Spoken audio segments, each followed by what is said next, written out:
इन साथियों, कल के पास बैठी हुई एक लड़की बर्तन को धोते धोते एक गाना गाती है, जाने क्यों लोग मोहब्बत करते हैं। दरअसल इस गाने को गाया था फिल्म महबूब की मेहंदी लता मंगेशकर ने। और लता मंगेशकर ने गाया था। जैसे उस लड़की ने ये गाना गाया तो सोशल मीडिया पे ये गाना जो बहुत तेजी के साथ वायरल होने लगा। न जाने कितने लोगों ने अपने स्टेटस पे इस गाने को लगाया, तो बहुत सारे लोग फेसबुक पे शेयर किया, सोशल मीडिया के अन्य अन्य प्लेटफॉर्म पे शेयर किया, टिकटॉक, यूट्यूब, बहुत सारे जगहों पे ये गाना पहुंच रहा था। पहुंचते पहुंचते उस लड़की की पहुंच जाता है मुंबई, और मुंबई की एक संगीतकार गायक जो सॉन्ग भी लिखते हैं, विशाल डडलानी। इन्होंने 16 नवंबर 2019 को इस लड़की का जो गाया हुआ गीत था, जाने क्यों लोग मोहब्बत क्या करते हैं, अपने ट्विटर पर वो शेयर कर दिया। उसके बाद लाखों लोगों की डिमांड बन गई कि आखिरकार ये लड़की कौन है, इसका नाम क्या है। और देखते ही देखते कुछ ही इंडियन आइडल के जो 12वां सीजन था, उस 12वें सीजन में उस लड़की का और उसके भाई का चेहरा दिखाई देता है। तो लोग उस गाने को एक बार पुनः सुनते हैं तो लोगों को याद ताजा हो जाती है कि यह लड़की कितनी खूबसूरत गाना गाई थी।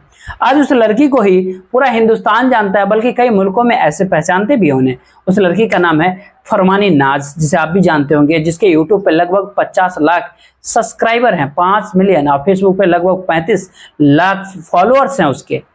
इसकी जो आज की कहानी उस लड़की की उसके परिवार के से संबंध है, जिसने एक महिला को अपने ही परिवार के एक लड़के से प्यार होता है, और देवर और भाभी के प्यार में फरमानी नाज के सगे भाई और परिवार के और भी कई लोग कातिल बन जाते हैं। आज जो आपको वाकई जो सुनाने वाले हैं वाकया, उस रिश्तों को तार तार कर देने वाली ऐसी कहानी है। इस कहानी उस लड़की की है जो हर हर शंभू गाना गा करके पूरे हिंदुस्तान ने कई मुल्कों में भी अपनी पहचान को बना लिया था।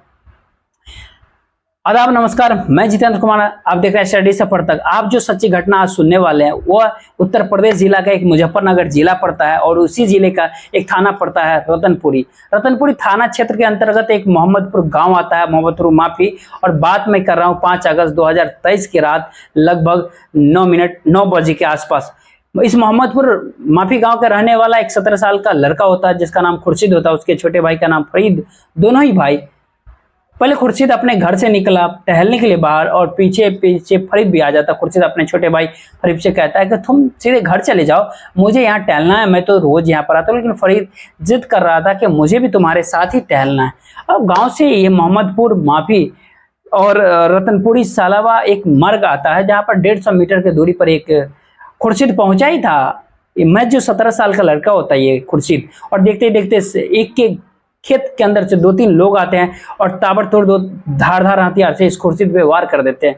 इतने जोर जोर से वो चीखता चिल्लाता है, वो अपने भाई से कहता है, फरीद तुम यहाँ से भाग जाओ, नहीं तो ये लोग तुम्हें भी मार डालेंगे।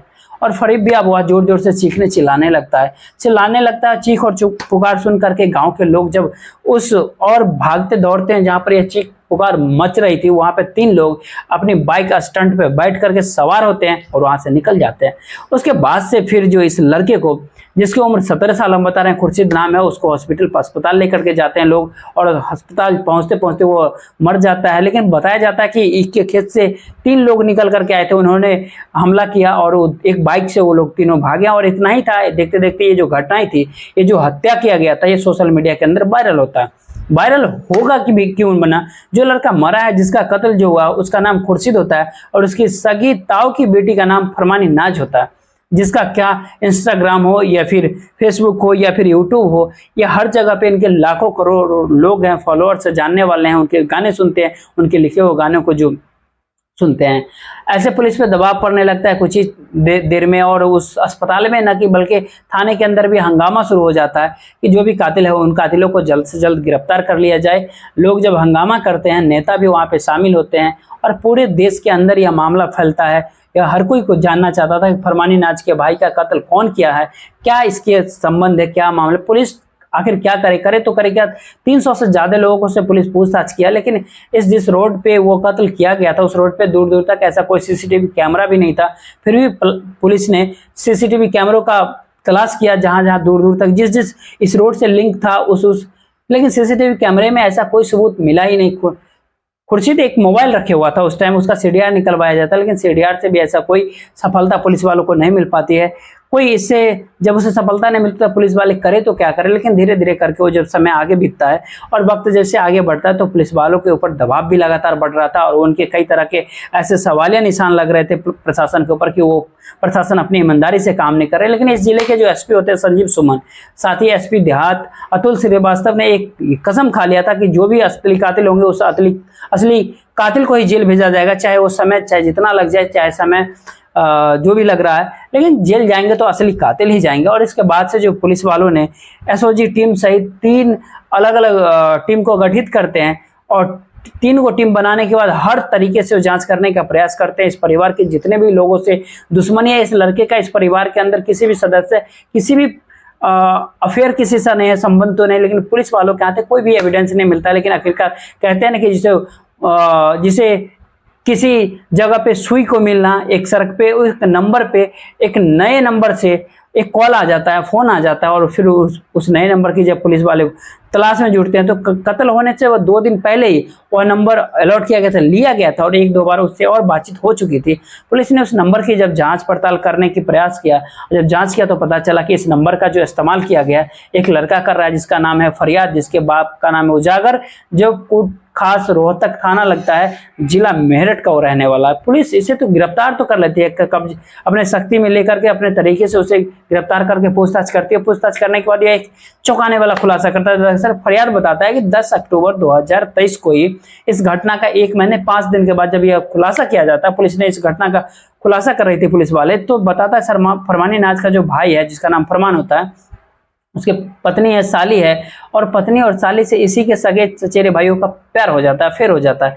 यानी पत्नी से जो अफेयर होता है उसके भाई मुर्शिद का अफेयर होता है जो कि सगा चचेरा भाई होता है, और उसके जो सालियां होती है उससे खुर्शीद का अफेयर हो जाता है। अब जो यहाँ पर काफी दिन से ये लोग परेशान थे क्योंकि फरमानी नाज अपने भाई के साथ गाना गाती थी, उसे एक शहर से दूसरे शहर में जाना होता था, कई बार रिसर्च गाना लिखने के लिए ऐसा एकाग्र मन के लिए एकांत ऐसे जगहों पे जाना होता था जहाँ पे फरमानी नाज भी उसका फरमान भाई भी दोनों दूर दूर तक रहते थे। और इसी दूर दूर रहने की वजह से घर पर इसका मुर्शिद का जो आना जाना शुरू हो जाता है और वो जब घर पर आता था तभी फरमानी के भाई से, उसकी भाभी से उसके अवैध संबंध बनना शुरू हो जाता है, एक दूसरे के साथ इस तरीके से अनैतिक रिश्ते में सब हो जाते हैं, शुरू कर देते हैं। इस बात की जानकारी इल्म किसी को नहीं था। फरमान जो फरमानी नाज का जो भाई होता है जिसकी साली होती है, साली से इस लड़के का जो मुर्शिद चचेरा भाई होता है उसका भी प्यार हो जाता है, अफेयर हो जाता है। दोनों फोन पे बातचीत किया करते थे। दोनों ये बात जब जानकारी लग जाती है इस लड़की के पूरे परिवार वालों को, घर वालों को, साली की घर वाली को, तो इन लोगों ने एतराज जताया कि कोई और नहीं, फरमानी का ही सगा चचेरा भाई, जो दोनों भाई हैं वो एक छोटी बहन से भी लगा हुआ है और दूसरी बहन से भी लगा हुआ। इस तरीके से वो गुस्सा आ जाता है और इसकी प्लानिंग कर लेते हैं। 4 अगस्त 2023 को एक मीटिंग के बाद ये घर में बैठते हैं और घर में बैठने के बाद एक प्लान करते हैं कि अब इनका कत्ल कर देना चाहिए, यानी मुर्शिद को भी मारा जाना है और खुर्शीद को भी मार दिया जाना है। मुर्शिद और खुर्शीद दोनों सगे भाई होते हैं और इनकी हत्या का नहीं मोहम्मदपुर माफी में करेंगे।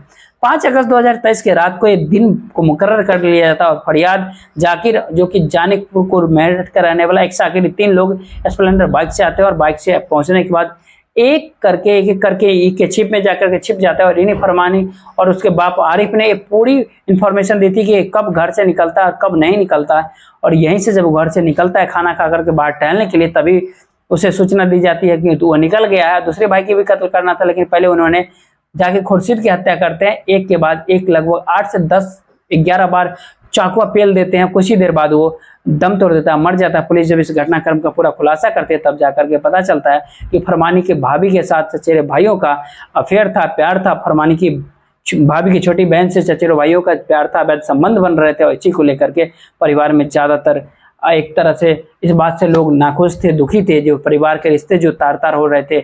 यह भी बताने का प्रयास किया गया था प्रशासन द्वारा कि इस लड़की को समझाने का प्रयास किया गया था, लेकिन वो लड़का अपने जिद पर आ रहा हुआ था, वो मान नहीं रहा था। उसके बाद पुलिस ने फरमानी के पिता उसके आरिफ को और उसके फरमान को, एक रिश्तेदार हैं जो फरियाद हैं, उनका नाम जाकिर है, उसको गिरफ्तार कर लिया। एक और आरोपी है जिसको जल्दी गिरफ्तार करने की पुलिस कह रही है। जैसे इस तरह की घटनाक्रम का खुलासा होता पता चलता है लोगों की। फरमानी के जो पिता हैं उसका एक और भाई था अरमान, वो पहले एक डकैती के मामले में भी गिरफ्तार हो गए थे। एक जगह 200 किलो के सरिया चोरी किया गया था, रॉड चोरी किया गया था, उसमें जो फरमानी का पति है उसे छोड़ चुका है।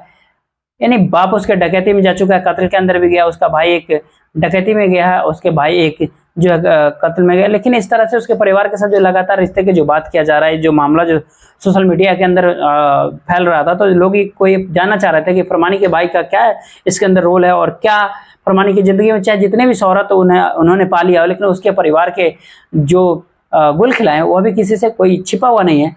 इस पूरी घटनाक्रम का जो सुनाने का उद्देश्य आपको परेशान करना नहीं था, दिल दुखाना नहीं था, बल्कि आपको जागरूक करना है, बताना है, आपको जताना है, सताना है